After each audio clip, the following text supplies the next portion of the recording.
you started in fighting, now check me on this because I'm no historian on your career, but did you start fighting here in Miami? Yeah. In like the world of kind of street fighting? Yeah. Tell me more about that. Well, me and Kimbo Slice, rest in peace, were at the same gym. And Kimbo was just, I mean, if you walk through here, you'd be like, oh, bro, I don't want to even look at that guy. But he is the most humble dude you could ever meet, man. If 1,000 people asked him for a picture, 1,000 pictures he would do, and I'd see him do it in front of my face numerous times. You know, one of the most humble people I've ever met. And him just being cool invited me to his backyard. Say, hey, you want to come scrap in these backyards? I was like, hell yeah, let's do it. Whoever you got, let's do it. You know, I was excited because I knew it was a huge platform, and more than anything, I was getting to compete. You know, wait, you were gonna go to Kimbo Slice's backyard. This is the story. Yeah. You go to Kimbo's backyard, and you're gonna fight. Yeah. On YouTube. Yes. And which back then wasn't YouTube. You know, it wasn't like whoa YouTube. Right. It was just this new thing that just came about. They're posting videos there. I never thought I'd get 20 million views for that fight. You know, I just thought another street fight. They got some cameras here, cool. But I knew. Is there money though? Like yeah, there's money. Okay. We're betting money and stuff. And being that it's Kimbo, I know that it would get a pop, but I never thought it would get the pop that it ended up getting. How long ago was that you fought like that? What are we talking about? 10 years here, man? No. How far back? Like 18 years, 19 Oh, 20 years ago? How old are you? I'm 35. So you were a kid. I was like 17, 18. And were you just a kid who grew up in a bad part of town that you had to fight a lot, and therefore that's how you learned how to fight before you ever polished or sharpened your tools? I did come from a very humble place, and I moved around all over the city a lot, you know. And just in that, when you're the new kid, you're gonna have to. Somebody's gonna come stepping on your shoes, you know. So I polished up my weapons since I was a kid, but it's something that was in me, you know. If my friends would go play football, it wouldn't like, oh, it's calling to me. I think it's fun. I'd play with them a little bit, but it wasn't something that I wanted to do the next day. Or if they went and played basketball or baseball, those sports didn't captivate me like fighting. It just spoke to my soul, and it still does to this day. So when your heart is in combat fighting, and then you find yourself in a situation like Kimbo Slice's backyard, which, like you said at the time, on YouTube wasn't a thing. No. Kimbo Slice caught fire, and it went across the world. Kimbo was like the first YouTube sensation for real. Yes, truly sensation, where people would say, have you seen this? Yeah. Have you seen this? Yeah. And so when you 40, 50 million views back then, when it was like, when people like, well, no one knew what it was. And so when you became a part of that and you started getting within that, did that quench that thirst of being in a combat sport?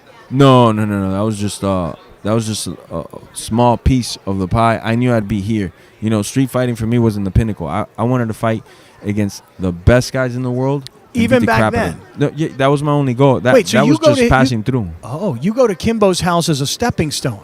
As to get experience. I wouldn't say stepping stone like you know, but as experience. I'm gonna gather experience like in football. If these guys are in college, if they're in high school, they're just getting experience. They're just getting as How many of those fights did you have in his backyard? In Kimbo's 2. 2 fights. Yeah. You win them both? Yeah, 2-0. I'm undefeated in the streets of Miami. Okay, all right. And so, speaking of the streets of Miami, we've had on other mixed martial artists, guys who have become UFC champions. I'm always fascinated because they have stories like these. I don't have these stories. Did you get into a lot of street fights, like even now? No. Well, nobody's going to mess with you now because people know who you are. No, people now. still mess with me. They do? Yeah. People mess with you? Yeah. In the streets? I went to a Browns game, and I was wearing, it wasn't from the opposing team, but I guess the beanie was the color of the opposing. I don't even know. And I sit down in my chair, my manager's there, he's my witness.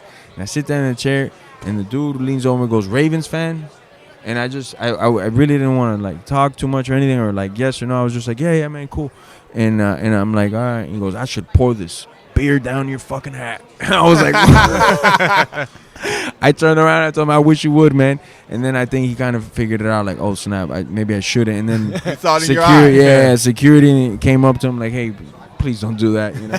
So when was the last time? That just happened like weeks ago. But when was the last time you actually had to fight someone, not professionally?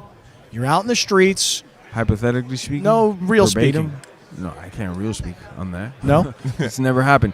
But hypothetically speaking, I've hypothetically. defended myself on the streets. Recently? You in the realm of like in the last 5 years, I can't get you get me in bars. Details, man. yeah, you can't. Yeah. Well, were you the kind of guy though in you a high police scholl? officer? No, sir. No, sir. You weren't I'm with a you. Is this I'm with you. conversation being recorded? Yes, it is. No draft snitching. No draft snitching. When you're 16 years old, Yeah. are you that kid that people are like, I don't want to mess with that? That kid, he'll fight you right now. It doesn't matter. It could be in school. It could be out in a movie theater. This kid Yeah. will punch you and fight you right, and he'll kick your freaking ass. Yeah, those that knew me, yeah, but I was a skinny kid, and I had a lot of my entire social is starting out as having to be an entertainer. You got to develop yourself, but in class you wouldn't know who I was or nothing. If I was even in class, I wasn't like known. I wasn't physically like if I came into a room, you also wouldn't be like, oh, don't mess with that guy. I'd be like, man, fuck that little skinny guy, man. Take his hat. Yeah, I'm gonna fuck this guy up, and then no, you're not. You know. Oh man. I wasn't a bully, but when the bullies were looking for dance partners, I quickly raised my hand because I don't see it as like, oh, I want to show you that I'm tougher than you. Man, I just like fighting. It's fun to me, like how you would play a pickup basketball game, or you would hit some balls in the batting cages. Fighting was fun. Fighting is fun, and it's still fun. That's why I've been doing it 16 years professionally, and I love it, man. I'm one of the guys in the gym with a smile from the day that the practice starts till it ends. I'm smiling the whole way This is through. one of your biggest fans right here. That's man. my question for you.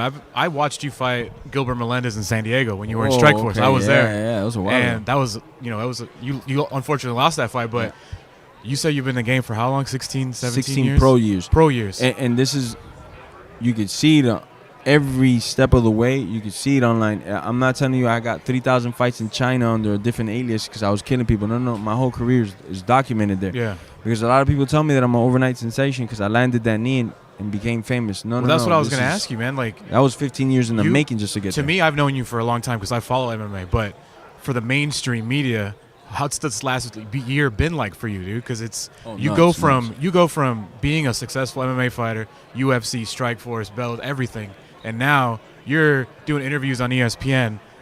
Everyone wants to ask you about fucking Conor McGregor because you landed that knee, and now he's talking shit, you're talking shit. Yeah. But just as in your personal life, your last year, what's that been like?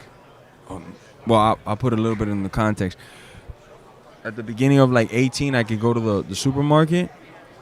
Maybe like a couple of grandmas recognized me because I was in this reality show, you know, and a couple like Latin women that saw the show. It was like a reality show, like Survivor mixed with what's that other show? Ninja Warrior, you know, like something like this. So a lot of the Latin community knew me, and maybe I take 1 or 2 pictures when I go to the supermarket. Nothing crazy. Since the Ben Askren fight, I haven't stepped foot in the Florida supermarket, man. It turned into like a 30, 40-minute photo shoot. And if I tell one person, yeah, I'll take a picture, you got to do it with everybody. So now I've switched to digital. I get all my groceries online. You know? Yeah, Amazon or you use like Publix? I use a combo of things. Amazon, Costco maybe? Publix. I got the Costco. If not, I send the Calvary to get the groceries, man, because now it's nuts, you know? Where do you live still in Miami? Yeah, yeah. And I train here in Miami? I train in Miami, and American Top Team, which is a gym that most of the pros train at here in Florida, is in Coconut Creek, which is about an hour away. Yeah, There's no so traffic. I met this woman Joanna earlier today, Yeah, the she's Polish from fighter. there, yeah. She fights there. I was telling her I grew up in Coral Springs, which is the next town over. Oh, yeah, it's right there, right there. Yeah, and my father is a chief inspector, so he's always at all these fights nice, all nice. around here. And he's telling me all the time, he's like, dude, like all these mixed martial artists come out of this Coconut Creek gym. And I'm like, I don't think so. I think they all come out of the gyms in San Diego. So is there a place that you would call a hotbed of mixed martial arts? Is it South Florida? There's the place that I would call the greatest team of ever, you know, and in a lot of things it gets left up to somebody's perspective, but in this one you can't dispute it because we're talking numbers. So there's a ranking system for every weight class, and in every weight class, in the biggest organizations and all the other organizations, because it's not just the UFC, we have top guys in the top 5, top 10. For instance, myself, and then in the weight class above, we got a guy fighting for the title, Joel Romero, fighting against Israel Desnaya. Joel's another ATT guy. Like Joel, there's maybe 2 other guys that are from ATT that are ranked in the top 10, and this is not just one phenomenon, this is numerous phenomena. At welterweight, it's me and Tyron Woodley representing American Top Team at 170 pounds. At 55, we just had the guy that fought Habib Nurmagomedov for the title. Lost, but he was an interim champion. And the list goes so on and so on, all the way down to 125. So I say this with a lot of pride because I've been there from the beginning. Without comparison, no other gym will dare say this. but us that we are the best, with no doubt about it. We are a legendary team. What we've been doing. When you are in a gym with that many people, it's similar to basketball. When you watch a guy play or you practice, you have a guy on your team, you can pick up a move from him, he can pick up a move from you. Is that the same situation with the gym that you're training at? Oh, same exact thing, you know. Iron sharpens iron, and I mean, I guess in basketball, if like, hey, I hit you with that crosser, right? Like, man, I got to get ready for something like that. It's the same thing in fighting. You get snapped with a head kick, you go, whoa, I got to learn what this guy's doing if I don't already know it or stay away from it. So it's the same thing in fighting. We're constantly unspoken language of, even if we don't talk about it, I know what you're doing, you know what I'm doing. We're just constantly getting better, you know?